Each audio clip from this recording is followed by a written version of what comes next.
Buenas tardes, cumplo lo prometido. Este es el segundo programa dedicado a la Federación de Mujeres Cubanas, a las mujeres cubanas en general, en particular a las artemiseñas. Prometí que íbamos a hacer dos programas, uno de las mujeres mambisas, que los vimos la semana pasada, y este ahora de mujeres creadoras, de mujeres artistas, de mujeres que destacaron en el arte, en la intelectualidad cubana de su tiempo y que marcaron una pauta indeleble que no se puede borrar. Sin embargo, son poco conocidas. Voy a referirme al caso, por ejemplo, de María Teresa Vera. María Teresa Vera nació el día 6 de febrero del año 1895 en el pueblo de Guanajay, una muchacha que desde muy temprana edad dio muestras de sus serias inclinaciones y de su vocación por la música, fundamentalmente por la guitarra.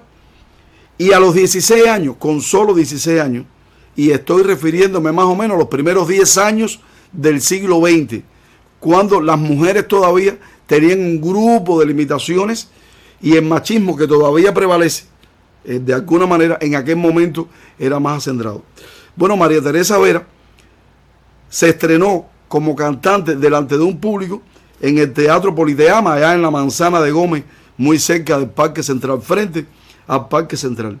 Fue todo un suceso extraordinario en el arte y de ahí en adelante comenzó a recibir solicitudes de emisoras de radio en casi todas las emisoras de La Habana, o en todas las de La Habana y en casi todas las emisoras fundamentales de este país. María Teresa Vera cantó. Fue una mujer bohemia, de cantar de noche hasta cualquier hora, para imponerse en ese mundo de machismo, pero además de trovadores hombres. Era una mujer indudablemente de mucho temple.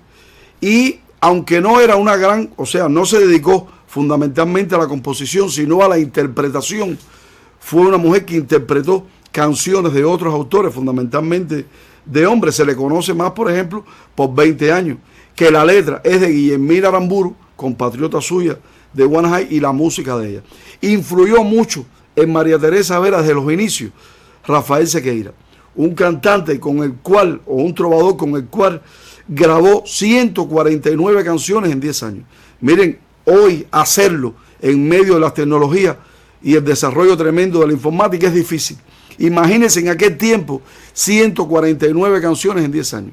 Viajó a Estados Unidos, a México, se le conoció en Cuba, se hizo una mujer notable, fundó el Sexteto Occidental. Cuando lo abandonó fue Ignacio Piñeiro, uno de sus músicos, quien se ocupó de él, y hoy es el reconocido y mundialmente conocido internacionalmente Sexteto Nacional de Ignacio Piñeiro. Y se le conoce poco todavía a María Teresa Vera, solamente zarista, pero sacrificó la música en un momento por sus ideas religiosas, por su creencia religiosa.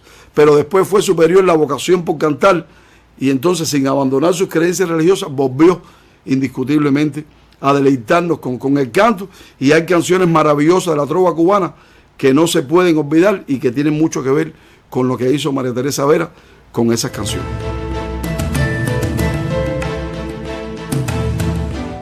¿Quién fue la profesora invisible? Mucha gente van a decir, fue Cuca Rivero. Cuca Rivero nació el 25 de junio del año 1917 en el municipio de Candelaria. Después pasó a vivir a Guanajay y por eso muchas veces se la asocia con ese municipio. Allí estudió coro, estudió guitarra con Clara Romero. Allí además estudió ballet y después va a La Habana. En el año 53, ya dedicado a los coros, fue fundadora de la televisión a inicio de la década del 50. Y Cuca Rivero en el año 53 fue la mujer que por primera vez llevó a la televisión un coro. Pero en el año 52, cuando cumplimos 99 años, o cuando se cumplieron 99 años del natalicio de José Martí, frente al Capitolio Nacional, con un coro nada más y nada menos que de 700 niños, dirigido por Cuca Rivero, se interpretaron canciones cubanas, algo inédito totalmente en la historia cultural de Cuba. Y en el año 54 ya había un coro de la televisión cubana profesionalizado con Cuca Rivero al frente, que además fue la directora, la primera directora del Teatro Lírico Nacional, del coro del Teatro Lírico Nacional. Por eso, las principales obras de teatro, las principales zarzuelas que se interpretaron en los principales teatros de Cuba, contaron con la participación de un coro gigantesco dirigido por Cuca Rivero, que, repito, dedicó gran parte de su vida, 30 años, de manera gratuita, que es por lo que más se le conoce tal vez como la profesora invisible a enseñar música por radio. Un día se lo propusieron para hacerlo por televisión y dijo que no, porque la radio tenía encantos inigualables. Fíjense, Cuca Rivero es la única artemiseña que ostenta 3 premios nacionales de música, de televisión y de radio. Sin embargo, se le conoce muy poco, incluso me atrevo a decirlo así, en el mismo municipio de Candelaria. En una entrevista que leí de su hija Silvia Rodríguez, esposa de José María Vitier, uno de los grandes músicos de Cuba, junto con su hermano Sergio María Vitier, explicaba la dedicación y el cariño con el que Cuca Rivero atendió hasta los últimos años de su vida, porque fue casi centenaria. Cuca Rivero murió con 99 años, muy próxima a cumplir ya los 100, y hasta los últimos días de su vida estuvo asesorando, atendiendo, enseñando, formando vocación de radialistas y de músicos en Cuba. Creo que merece un poco más de reconocimiento. Solamente un libro de Luis Hernández Serrano, Palabra de Mujer, y en otro libro, es privilegiada en ese sentido, de Josefa Bracero, se habla de Cuca Rivero. Una mujer como ella, con una trayectoria y una obra artística tremenda, que la conozcamos más.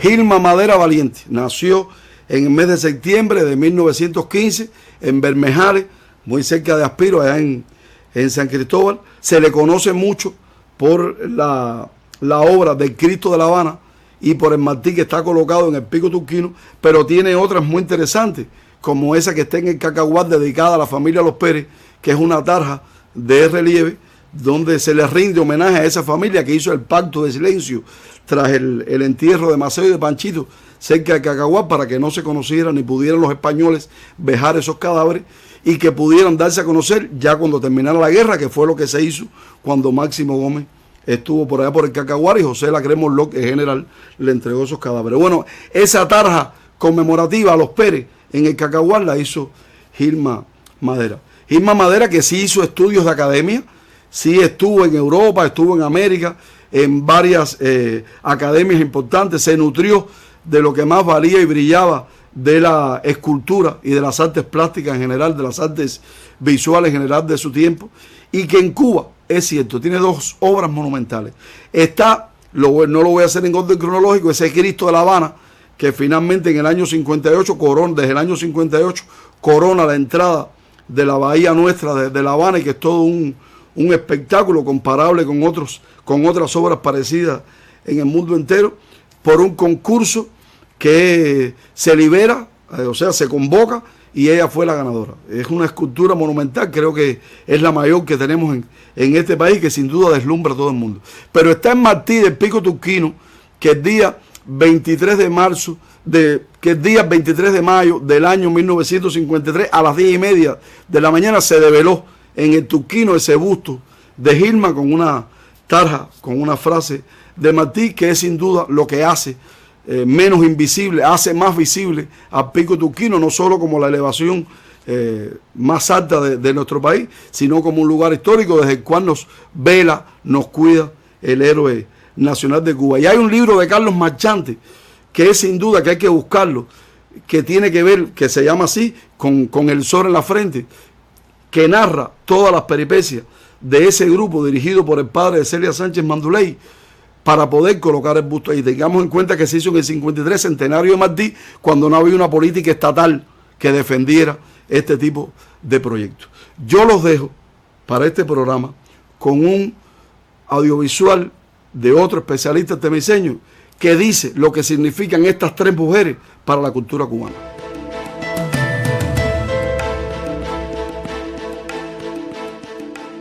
La mujer artemiseña ha desplegado también toda su creatividad, su intelectualidad.